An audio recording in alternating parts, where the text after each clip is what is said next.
Welcome to Isha's Kitchen. നമുക്ക് നല്ല പഴുത്ത നേന്ത്രപ്പഴം ഗോതമ്പ് പൊടി ഉപയോഗിച്ച് ഒരു 4 മണി പലഹാരം ഉണ്ടാക്കിയല്ലോ. ഞാനിവിടെ നല്ല പഴുത്ത നേന്ത്രപ്പഴം ഒരെണ്ണം എടുത്തിട്ടുണ്ട്, 1/2 കപ്പ് ഗോതമ്പ് പൊടി എടുത്തിട്ടുണ്ട്, പിന്നെ 2 ടേബിൾ സ്പൂൺ തേങ്ങ ചിരവിയത്, 1/2 ടീസ്പൂൺ ഏലക്കായപ്പൊടി, ഒരു നുള്ള് ഉപ്പ്, പിന്നെ 1/2 കപ്പ് ശർക്കരപ്പാവാണ് എടുത്തിട്ടുള്ളത്. ആദ്യം നമുക്ക് നേന്ത്രപ്പഴം തൊലി കളഞ്ഞതിന് ശേഷം ചെറിയ പീസായിട്ട് കട്ട് ചെയ്തെടുക്കാം. നല്ല പഴുത്ത പഴം ആയതുകൊണ്ട് തന്നെ നമുക്ക് അരയ്ക്കേണ്ട ആവശ്യമൊന്നുമില്ല, നമുക്ക് കൈ വെച്ച് നന്നായി ഒന്ന് ഉടച്ചെടുത്താൽ മതി. അതിലേക്ക് ഞാൻ എടുത്തു വെച്ചിട്ടുള്ള തേങ്ങയും അതേപോലെ ഉപ്പും ഏലക്കായ്പ്പൊടിയും കൂടി ഇട്ട് കൊടുക്കുന്നുണ്ട്. ഇനി നമുക്കത് കൈ കൊണ്ട് നന്നായി ഒന്ന് ഉടച്ചെടുക്കാം. റസിയാസ് കിച്ചൻ ചാനൽ നിങ്ങൾ ഇതുവരെ സബ്സ്ക്രൈബ് ചെയ്തിട്ടില്ല എന്നുണ്ടെങ്കിൽ ഒന്ന് സബ്സ്ക്രൈബ് ചെയ്യണം കേട്ടോ. തൊട്ട് കാണുന്ന ബെല്ലൈക്കനും കൂടി ഒന്ന് ക്ലിക്ക് ചെയ്യണേ.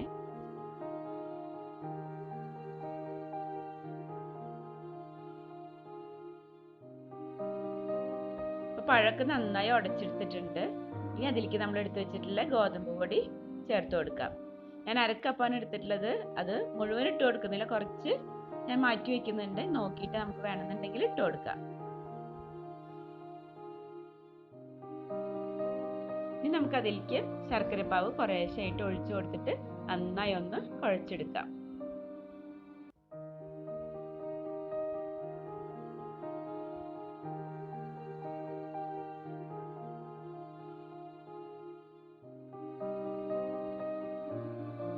മാറ്റി വെച്ചിട്ടുള്ള ഗോതമ്പ് പൊടി കൂടി ഞാൻ അതിലേക്ക് ചേർത്ത് കൊടുക്കുന്നുണ്ട്. ഇനി നമുക്ക് കുറച്ചും കൂടി ശർക്കരപ്പാവ് ഒഴിച്ച് നന്നായി ഒന്ന് കുഴച്ചെടുക്കാം.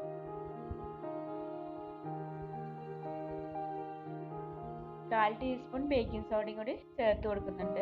അത് ഞാൻ ആദ്യം ഇട്ട് കൊടുക്കാൻ മറന്നുപോയതാണ്.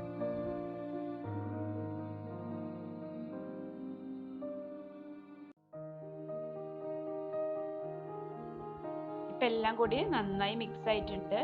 നമുക്ക് കട്ടിയൊക്കെ നല്ല പാകമായിട്ടുണ്ട്. ഈ ഒരു കട്ടിയിലാണ് നമുക്ക് വേണ്ടത്. അത്യാവശ്യം നല്ല കട്ടിയുള്ള 1/2 കപ്പ് ശർക്കരപ്പാവ ഞാൻ എടുത്തിരുന്നത്, അതിൽ നിന്ന് കുറച്ച് ബാക്കിയുണ്ട് കേട്ടോ. ഇനി നമുക്കിതൊന്ന് ഫ്രൈ ചെയ്തെടുക്കാം. അതിനുവേണ്ടി ഞാനൊരു പാൻ അടുപ്പത്ത് വെച്ച് അതിലേക്ക് വെളിച്ചെണ്ണ ഒഴിച്ചു കൊടുക്കുന്നുണ്ട്. അപ്പോൾ വെളിച്ചെണ്ണ ഒക്കെ നന്നായി ചൂടായിട്ടുണ്ട്. ഇനി നമുക്കിതുപോലെ കുറേശ്ശെ എടുത്ത് എണ്ണയ്ക്ക് ഇട്ട് കൊടുക്കാം. ഇനി കയ്യിൽ ഒട്ടി പിടിക്കുന്നുണ്ട്, ഇടാൻ ബുദ്ധിമുട്ടുണ്ടെന്നുണ്ടെങ്കിൽ ഒരു പാത്രത്തിൽ കുറച്ച് വെള്ളം എടുത്തിട്ട് ഒന്ന് വെള്ളത്തിൽ തൊട്ടതിന് ശേഷം നമ്മൾ ഇതുപോലെ എടുത്ത് ഇടുകയാണെന്നുണ്ടെങ്കിൽ കയ്യിലാദ്യം ഒട്ടി പിടിക്കില്ല കേട്ടോ.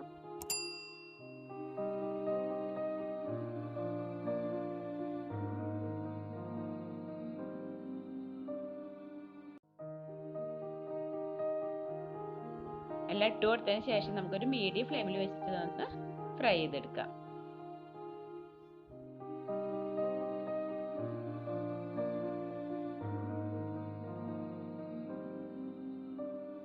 ഇപ്പോൾ ഒരു സൈഡ് ആയിട്ടുണ്ട്. ഇനി നമുക്ക് ഒന്ന് തിരിച്ചിട്ട് കൊടുക്കാം.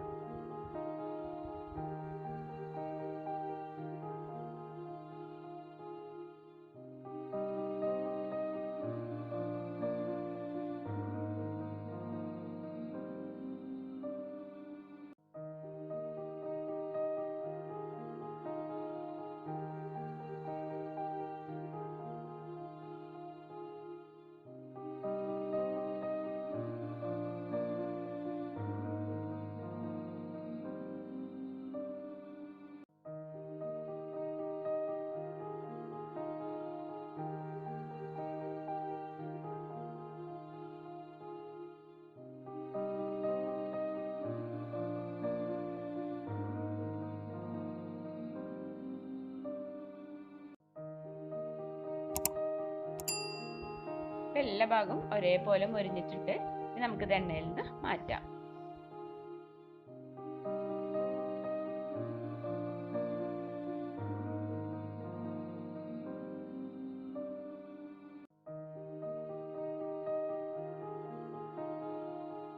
അപ്പം ബാക്കി കൂടി നമുക്ക് ഇതേപോലെ ഫ്രൈ ചെയ്തെടുക്കാം.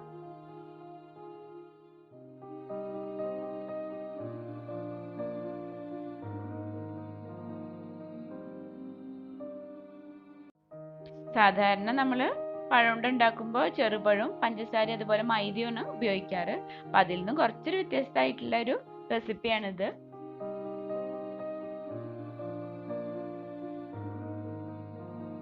നല്ല പഴുത്ത നേന്ത്രപ്പഴമാണ് നമ്മൾ ഉപയോഗിക്കുന്നെങ്കിലും നമ്മളിതുപോലെ ഗോതമ്പ് പൊടിയൊക്കെ ഇട്ട് നന്നായി കുഴച്ചുണ്ടാക്കുന്നതുകൊണ്ട് തന്നെ ഒട്ടും എണ്ണയൊന്നും കുടിക്കുന്നില്ല കേട്ടോ.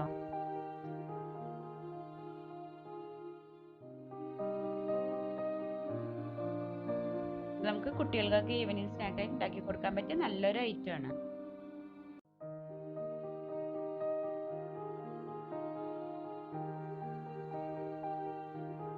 ഇതിൻ്റെ ഉള്ളിൽ നല്ല സോഫ്റ്റ് ആയിട്ടാണ് ഉള്ളത്, എന്നാൽ പുറത്ത് കുറച്ച് ക്രിസ്പി ആയിട്ടാണ് ഉള്ളത്. അപ്പോൾ നിങ്ങൾക്ക് എൻ്റെ ഈ വീഡിയോ ഇഷ്ടമായിട്ടുണ്ടെങ്കിൽ ഫ്രണ്ട്സിനും ഫാമിലിക്കൊക്കെ ഒന്ന് ഷെയർ ചെയ്യണേ. അപ്പോൾ ഇൻഷാല്ലാ മറ്റൊരു നല്ല റെസിപ്പി ആയിട്ട് വരാം. Thank you.